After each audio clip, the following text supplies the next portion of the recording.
तो power star Pawan Singh को लेकर के बहुत बड़ी अपडेट सामने आ रही है बीजेपी को लेकर के और पवन सिंह को लेकर के। आपको आरके सिंह तो याद ही होंगे। इन सारी चीज़ों पर बात कर लेते हैं। पहले रिक्वेस्ट है चैनल को सब्सक्राइब, वीडियो को लाइक करना मत भूलिएगा। ये लिस्ट है, आप देख सकते होंगे कि पवन सिंह 2 नंबर पे आए थे रिजल्ट जब आया था तो, और 3 नंबर पे उपेंद्र कुशवाहा चले गए थे। मामला था आरके सिंह को चुनावी टिकट नहीं दिया गया था और उनके जगह उपेंद्र कुशवाहा को लड़वाया गया था, जिससे पवन सिंह पे काफ़ी ज़्यादा मतलब विवाद हो गया था आरके सिंह का, और काफ़ी ज़्यादा इल्ज़ाम भी लगाए थे आरके सिंह, जो अभी रिन्यूएबल एनर्जी जो नवीकरणीय ऊर्जा के मंत्री हैं भारत सरकार में।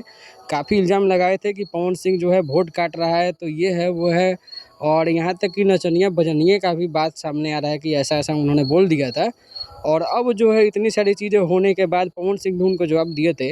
अभी फ़िलहाल पवन सिंह ने एक पोस्ट डाला है आरके सिंह के साथ और लिखा है एक नई सोच के साथ, और इस पोस्ट को लाइक किया, कमेंट किया दिनेश लाल यादव निरहुआ ने। इन सब चीज़ों के बाद जितनी भी दिमाग में थी लोगों की कि पवन सिंह किस पार्टी से चुनाव लड़ने वाले हैं, तो ज़्यादातर क्लियर हो गई कि पवन सिंह बीजेपी से एकदम कन्फर्म टिकट मिलने वाला है और चुनाव लड़ने वाले हैं।